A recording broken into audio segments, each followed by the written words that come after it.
ইসলামের ইতিহাসে এমন এক যুগ যে যুদ্ধের পর থেকে মুসলমানদের ইতিহাস পুরোপুরি বদলে গিয়েছিল। যে যুদ্ধে প্রমাণ করেছে কোনো যুদ্ধে জেতার জন্য সংখ্যা লাগে না, লাগে না অস্ত্র, লাগে শুধু বিশ্বাস, ধৈর্য ও আল্লাহর ভরসা। আজ আমি কথা বলছি ব্যাটল অফ বদর বা বদরের যুদ্ধ।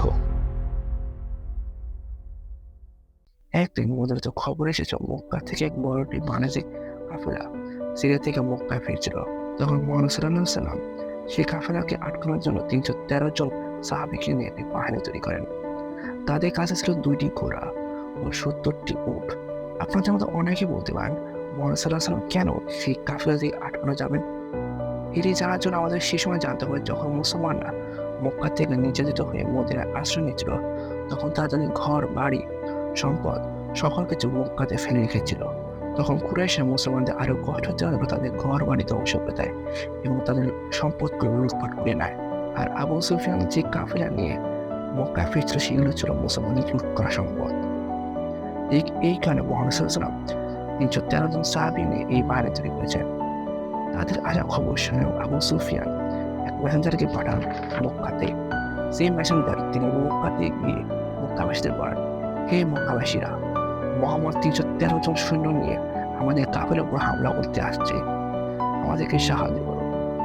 এই কথা শোনার পর আবু জাহেল 1400 সেনা, 100টি ঘোড়া এবং 170টি উট নিয়ে রওনা দিলেন।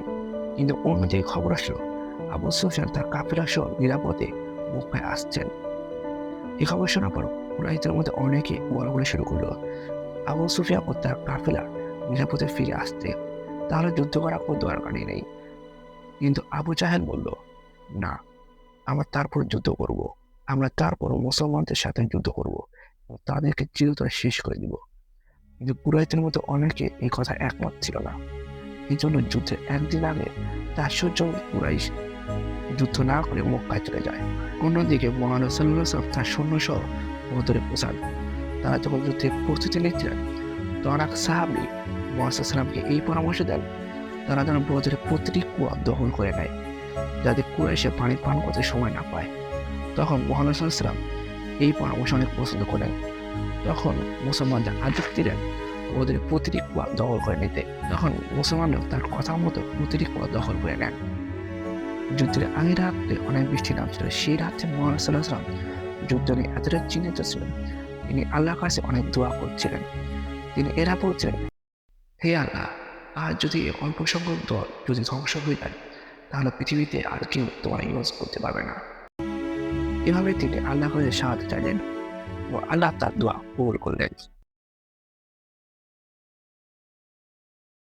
এরপর 632 সাল 13ই মার্চ 17 রমজান এবং 2য় হিজরি, প্রতিটি মুসলমান সেই রোজা রেখেছিল এবং প্রতিটি মুসলমান প্রস্তুত ছিল সেই যুদ্ধের জন্য। তাদের সামনে ছিল 1000-এর বেশি সৈন্য, আর সেই দিন সৈন্যদের নেতৃত্বে ছিলেন আবু জাহেল। কুরাইশদের মধ্যে 3 জন সেনা সামনে আসলো এবং মুসলমানদের মধ্যে 3 জন আনসার সামনে আসলো।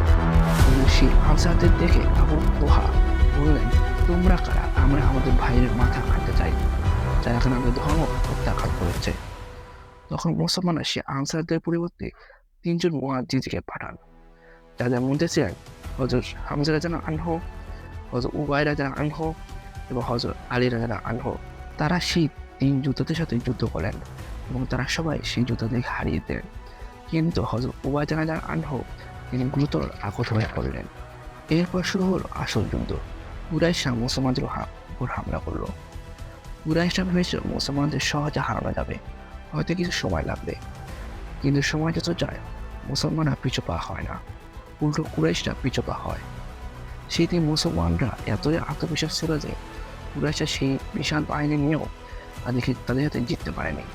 সেদিন আল্লাহ তাআলা মুসলমানদের জন্য 1000-এর বেশি ফেরেশতা পাঠিয়েছে। কুরাইশের বাহিনী তখন ভয় এবং বিশৃঙ্খলা ছড়িয়ে পড়ল।